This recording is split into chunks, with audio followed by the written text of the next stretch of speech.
Alright, this is your video for Accentuate the Negative Investigation 4.2, the Distributive Property. So for those of you who do not have a note sheet printed out, just pull out some lined paper and follow along with the notes, writing down everything that I write down. And the first thing is going to be our learning target, right here. So our learning target for today is to create expressions that are equal using the distributive property. As you can see, we have 3 vocabulary words, which we're actually going to get to at the end of the video because I want to walk you through the distributive property first. So before we get started, go ahead and find 2 colored pencils, highlighters, or pens that we're going to use for this model underneath distributive property. And once you have those 2 colors, you see this shape under distributive property. We're going to color in the 2 sections of this shape so we can tell that they are different areas of this larger rectangle. So go ahead and fill in your square with a color, and then choose your other one to fill in the larger rectangle. And the reason we're doing this is because with distributive property, we're going to use area as a model to see why it works, the whole sharing method. And it's important that we're able to differentiate these 2 shapes within the bigger shape. Now, once you have colored those in, we're going to go ahead and label the parts of our shape as well. So let's label this side, side A, and then this bottom portion of the pink shape, B, and then the long part of the green rectangle, C. So you see that C is this part, B is this, and A is this side. Alright, and now that we've marked the different colored shapes and we've labeled our sides, we're going to look at the area of these 2 parts of our shape. So if we wanted to find the area of this pink box, we would find that by multiplying A times B. And similarly, this A also connects with this side here if we wanted to find the area of this shape. So the area of this rectangle would be A times C. But now, what if I wanted to find the area of this entire shape? So the green and the pink together. Well, this is where distributive property comes into play because there are 2 ways that we could do this. The first is simply add together A times B and A times C, because we know that A times B is the area of the pink one, A times C is the area of the green shape, and together they would give us the area of the entire shape. Now the other way we could do this, we see that A is in both elements of this equation. So we could also write A times B plus C. And the reason we can do this is because we're taking A, our side right here, and multiplying it by this whole bottom section, which is technically B plus C.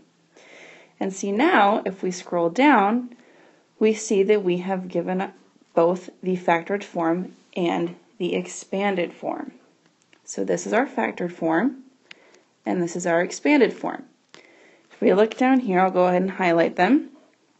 Here we have our A times B plus C, and then we have the expanded version A, B plus AC. Now we know that that is found by sharing our A with B and with C, because when we do that, we get A times B plus A times C. Now before we move on to the expanded form of AB plus AC, let's look at 2 more examples of factored form.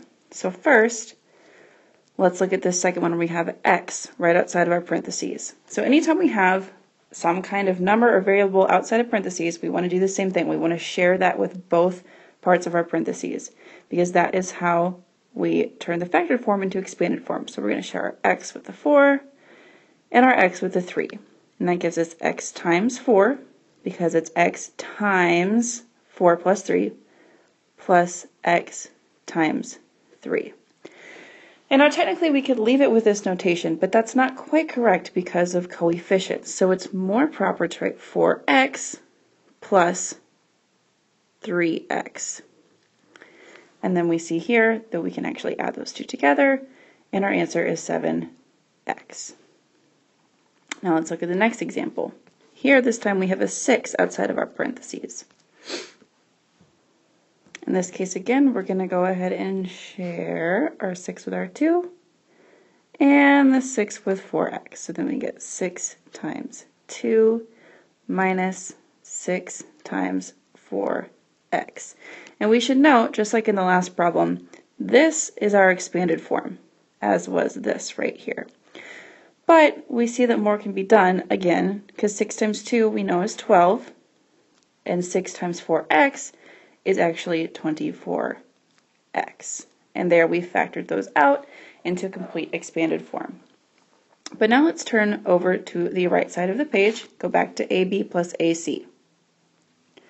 Now when we look at AB plus AC, the reason we say this is expanded is because we can see that the A is already shared with our B and our C. And so whatever is the same in both of these parts, that's what's going to be outside of our parentheses when we turn it into our factored form.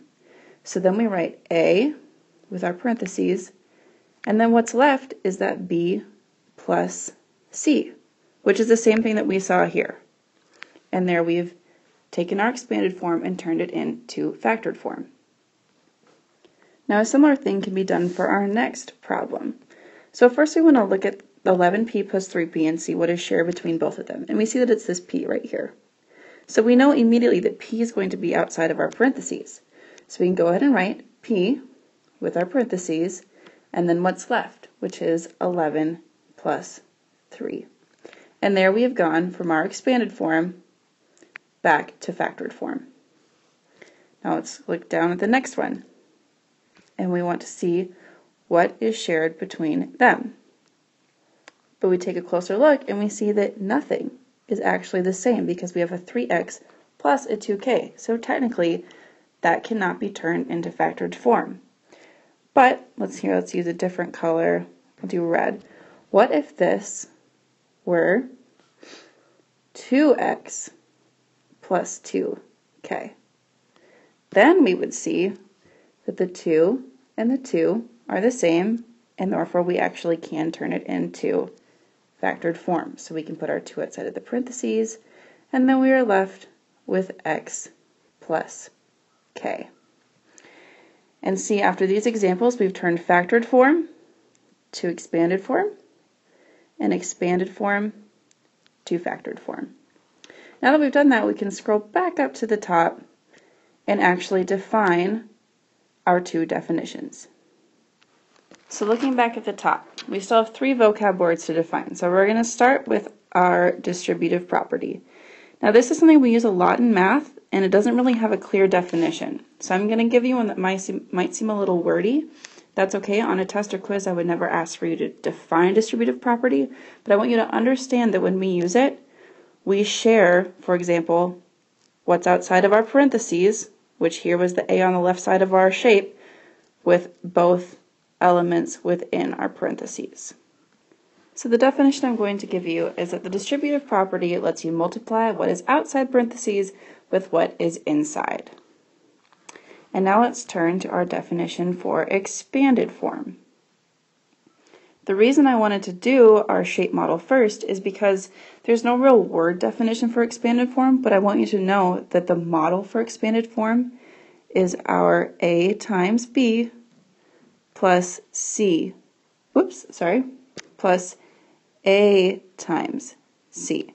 So that's after we've taken a factored expression, factored what's outside of our parentheses with what's inside, and gotten what we call the expanded form.